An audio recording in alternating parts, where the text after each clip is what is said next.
Imagine waking up tomorrow morning, looking out your window, and realizing um, something profound has just completely shifted in the world. Oh, like a totally different Yeah, reality. exactly. Like imagine every political party, every brightly colored flag, and every partisan election symbol has just vanished, completely gone. That sounds almost too peaceful, right? Right. No more loud, divisive rallies blocking the streets. No more partisan bickering dominating the news cycle all day. The sheer volume of political noise has literally just been turned down to zero.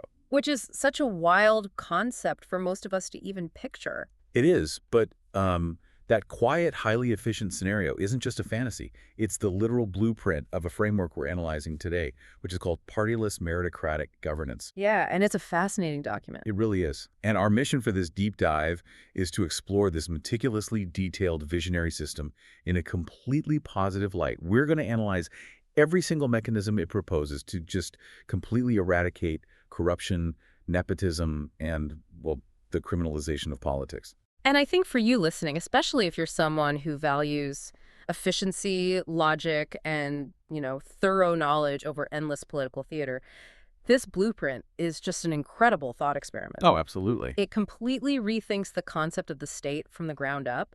It looks at the traditional popularity contest of an election and asks, well, what if we replaced this entirely with the ultimate data-driven job interview? The best analogy I could think of while reviewing these sources is a massive countrywide corporate restructuring. Oh, I like that. Right. Picture a struggling mega corporation that finally fires its bloated, argumentative management team and decides to just bring in actual specialized experts to run each specific department. Yeah, and to understand how a society actually operates without generalist politicians, we first have to look at that exact restructuring. Right. How does it actually work? So the framework dismantles the traditional cabinet of ministers, and it reorganizes the government into 12 highly specialized departments, which they refer to as clusters. Clusters, okay. Yeah, and the core operating principle here is that citizens vote directly for specialized experts to lead these specific fields. So no more voting for a generic representative who then gets assigned a random job. Exactly. Rather than going through the list mechanically, it helps to just look at them thematically. For instance, you have the infrastructure pillars, public works and transport, the roads, bridges, public transit, that is managed strictly by engineers and urban planners. Which makes perfect sense. And the energy department is run by actual energy scientists, right? Right. And then you have the resource and social pillars. Agriculture and food security, well, that must be run by agricultural scientists. Yeah, and environment and water resources are led by environmental scientists. Labor and social justice is steered by sociologists. Industry, commerce, and information technology go to business administrators and tech experts. Even law and justice is guided directly by top jurists to streamline legislation. And local self-government is coordinated by specialists with proven practical experience in rural and urban development. Exactly. The underlying logic across the board is just the complete eradication of the amateur. Yes. But the framework reserves its most uncompromising, rigorous standards for what it designates as the Big Four departments. Ah, right. The Big Four. I really want to spend some time on this because this strict educational mandate changes the entire fabric of governance. It really does. These four clusters are considered so absolutely critical to the survival and prosperity of the state that an undergraduate degree or even basic field experience is completely insufficient. Right, so what do they need? To lead one of the Big Four, a candidate must possess a PhD or massive, proven, equivalent experience in that exact field. Wow, a PhD as a baseline. So let's look at the first one, health and family welfare. In a traditional system, a health minister might just be, I don't know, a charismatic lawyer who is owed a political favor. Which happens all the time. Right, but under this meritocratic blueprint, public health, hospitals, and medical research are exclusively the domain of doctors or health experts with vast, high-level experience in medical science. And the rationale there is literally life and death. I mean, a pandemic or a public health crisis requires someone who inherently understands epidemiology and medical logistics. Yeah, not someone who needs a team of advisors to explain basic science to them while the clock is ticking. Exactly. Now, the second of the Big Four is finance and economic planning. State and national economic policies, budgets, taxation, all of it is handed over entirely to brilliant, highly qualified economists. Which, it feels like common sense when you just say it out loud. It does, doesn't it? Yeah, I mean, you wouldn't want a random celebrity managing your personal retirement fund, so the idea of letting an amateur manage inflation rates or the national debt, it just seems reckless by comparison. Totally.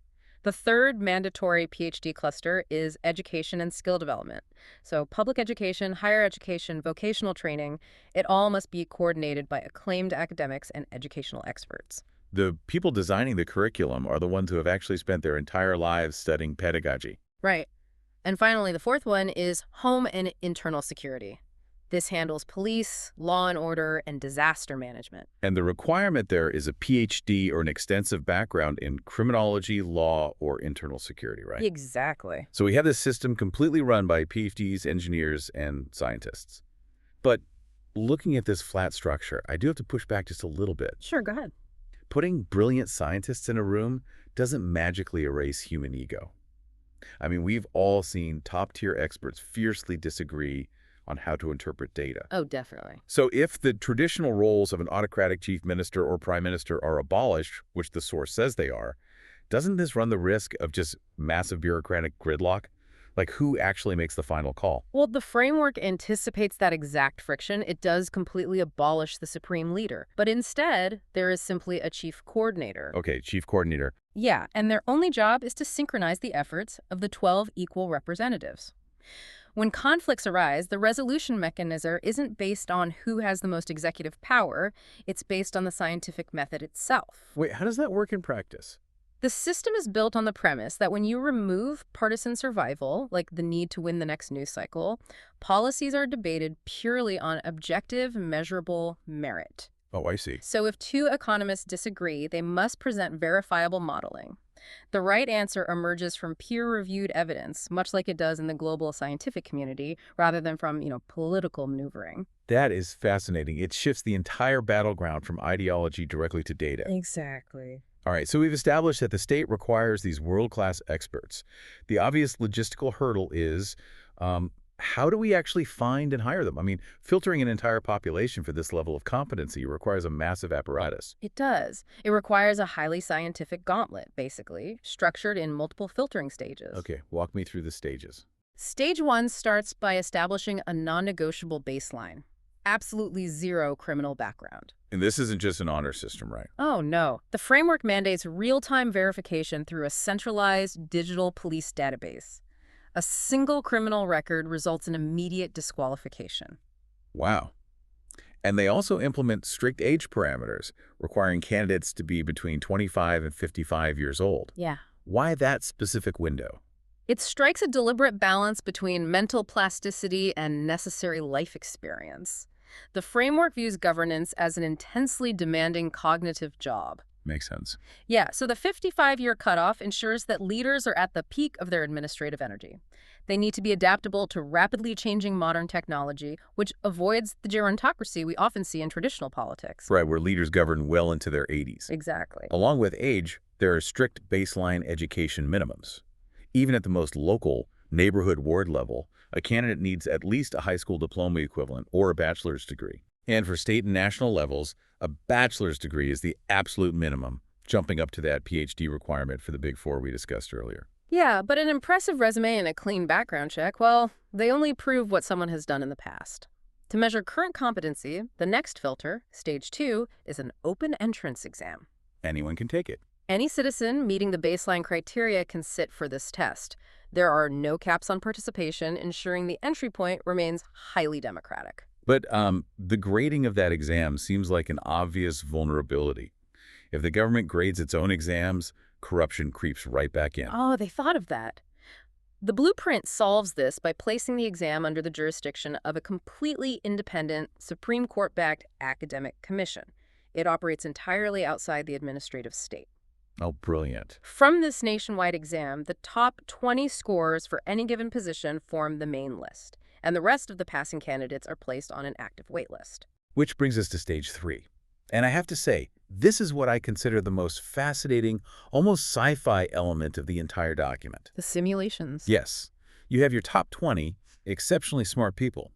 But book smarts and academic theory, they do not guarantee a person won't panic during a crisis. Not at all. So to test real-world application, the framework mandates virtual reality and artificial intelligence simulations. It's an extraordinary application of modern technology to governance. The AI artificially generates sudden, complex administrative crises. Give me an example. Imagine a simulation where a severe natural disaster hits simultaneously with a localized economic crash and a supply chain failure. The VR environment tracks how rapidly the candidate processes new information, how they allocate limited resources, and even their physiological stress responses. That is wild. It's essentially a high-stakes flight simulator, but instead of landing a Boeing 747, you are trying to prevent a city's power grid from collapsing. Exactly. And alongside the VR stress test, there is a rigorous psychological evaluation. Okay, so psychiatrists get involved. Yes. A medical board of top psychiatrists directly tests the mental maturity, emotional regulation, and administrative aptitude of these 20 candidates. And the rule here is ruthless, but entirely necessary for the stakes involved. What happens if they fail? If a candidate fails the simulation or the psych evaluation, they are instantly disqualified. They are immediately swapped with the highest scoring person on the waitlist. There is zero compromise on mental fitness. Wow. So after all these hurdles, the criminal checks, the exams, the VR simulators, the psych evals, we finally get a refined list of candidates. Stage 4. Right. Depending on the scale of the office, that might be 3 to 4 candidates for a local ward or up to 15 for the national parliament. Now they have to actually campaign. And campaigning under this framework undergoes a massive paradigm shift. The system enacts a total absolute ban on money-fueled rallies, massive billboards, and endless motorcades. All the usual stuff. Gone. The traditional campaign, which relies on emotional manipulation and tribalism, is outright outlawed. So what do? Instead, candidates are required to go door to door, personally meeting the public. And rather than shouting vague slogans, they distribute what the source calls a vote request note. Right, and that note functions as a legally binding resume and project proposal.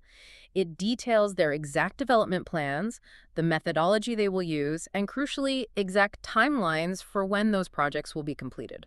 It transforms the interaction between a candidate and a voter into a rational, transparent contract. Exactly. Which takes us to stage 5, the actual voting day.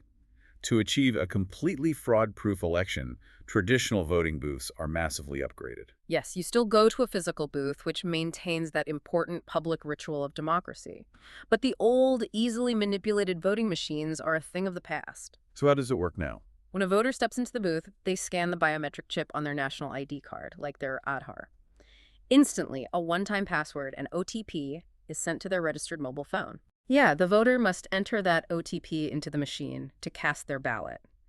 By introducing two-factor authentication to the democratic process, the framework guarantees the elimination of identity theft and fake voting entirely. Two-factor authentication for voting. I love that. So let's step back and look at the society we've just built. The citizens have hired the best possible experts. We've used AI testing, strict PhD requirements, two-factor digital verification, but humans are still humans. True. What happens if an expert gets into office, becomes complacent, and simply fails to deliver on those exact timelines they promised on their vote request note? Well, accountability is historically the weakest link in any governance system. Traditional politics makes it nearly impossible to remove a failing leader before their term ends. Right, you just have to wait years for the next election. And not here. Yeah. In this meritocratic model, the citizens hold ultimate, overriding democratic power. First, there is the right to reject. How does that work? If the public looks at that final, highly vetted list of candidates and decides none of them truly align with the community's needs, the voters have the explicit right to reject the entire list. That forces the academic commission to provide new candidates. That's powerful. But let's say the voters do select an agricultural scientist to run their district. 2 years go by and the crop yields are plummeting, or there's clear evidence of administrative negligence. What then? Then the citizens exercise their right to recall. The framework provides the elected official with a strict 2-year grace period. Why specifically 2 years? Why not allow an immediate recall if the person is unpopular? Because true meritocracy recognizes that complex infrastructure and economic policies take time to yield measurable results. No, right. If you allow immediate recall, you subject the expert to the very whims of populism the system is actually trying to avoid. 2 years is enough time for a massive water treatment project to break ground, or for a new educational curriculum to show preliminary data. It proves whether the expert is actually honoring their timeline. Exactly. After that grace period expires, if the official is failing, the citizens can fire them. And the mechanics of this recall are brilliant because they eliminate the need for massive, multi-year protest mobilizations. It requires 60% of the constituency's voters to trigger the recall. Yeah, and that 60% threshold is a vital mathematical safeguard. It ensures that a vocal, hyper-partisan minority cannot constantly disrupt the government with frivolous recall attempts. Right. It requires a clear, undeniable majority of the public to agree that the official has breached their contract. Yes. If that threshold is met, the process is as streamlined as canceling a modern digital subscription service. You don't have to wait for the next election cycle. You simply open a dedicated, secure government app, use your biometric ID and OTP verification, and register your vote for recall. And for those who prefer physical methods, you can just walk into your local village office and sign the digital register. The moment that 60% threshold is hit, the representative is instantly disqualified and removed from office. It creates a permanent state of accountability. The elected official operates with the constant awareness that their employers, the public, can terminate their contract at any moment if they violate the terms of their proposal. Let's visualize what the floor of the legislature actually looks like under these rules. Because there are no political parties, there is no ruling party dominating one side of the room and no opposition party screaming at them from the other. The tribal division is gone entirely. When a new law is proposed, every single representative reviews it purely based on its objective merits and flaws. Wow. They vote freely, applying their specific expertise in the best interest of the public, without a party whip threatening to end their career if they don't fall in line. And before any major law is passed, the framework introduces a feature that truly radically redistributes power. The live polling. Yes, the legislative debate is broadcast live to the public. While it's happening, citizens vote on the proposed law via a secure app in real time.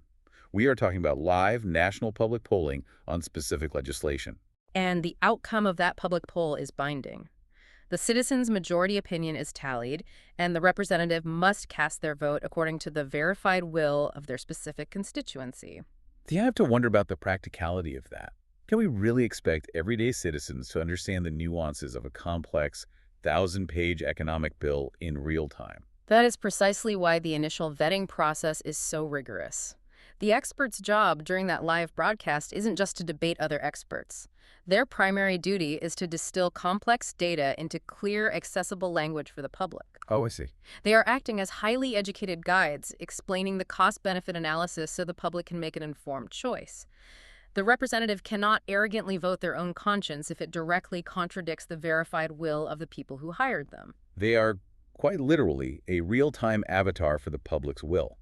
And to ensure this digital democracy doesn't accidentally disenfranchise anyone, especially rural populations or the elderly who might not use smartphones, the framework mandates monthly community assemblies at the local ward level. The Grama Sabas. Right. The representatives must physically attend these village council meetings every single month to gather offline feedback and seek opinions directly.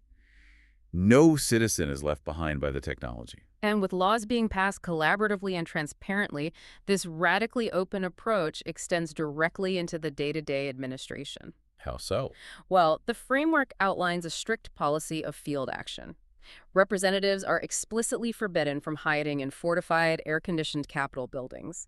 They are required to be out in the community, assessing problems directly in the field, gathering physical evidence, and literally signing action files in front of the public. I love that mechanism. If a bridge is structurally deficient, the engineering expert in charge doesn't read a report about it in an office hundreds of miles away. They are standing at the bridge, signing the authorization for repairs, and handing it directly to the execution officials right there on the street. Exactly. And for the citizens at home, transparency is baked into the very architecture of the technology. Every decision a representative makes and every single file they sign is digitized. So you can track it. Its progress can be tracked online in real time by anyone. It treats a citizen's tax dollars with the respect they deserve. No more waiting in municipal lines to ask a clerk why a project stalled, or getting lost in deliberate bureaucratic red tape. You can track a massive government infrastructure project with the exact same ease and precision as tracking a modern package delivery on your phone. Furthermore, the framework institutes a mandatory social audit every 6 months. Okay, what does that entail? This is not a closed-door internal financial check. It is a comprehensive, highly publicized progress report provided directly to the voters. Citizens are actively included in auditing the exact status of the projects that were promised on that original vote request note. It leaves zero dark corners for empty promises to linger. It creates an airtight, inescapable loop of efficiency and accountability. Well, as we wrap up this deep dive, let's just look at the sheer elegance of the partyless meritocratic governance model we've just unpacked. It's really quite something. We are looking at a society where the inherent chaos and tribalism of traditional politics are completely, entirely replaced. They are replaced by the scientific method, by rigorous academic qualifications, especially those strict, unbending PhD requirements for critical sectors like health, economics, internal security, and education. And of course, real-time digital democracy. Yeah, it takes the absolute best practices from academia, the tech sector, and high-level corporate management, and applies them to the highest, most consequential levels of human governance. For you listening, we know you value thorough knowledge and exploring complex ideas from multiple perspectives. This framework offers a profound thought experiment.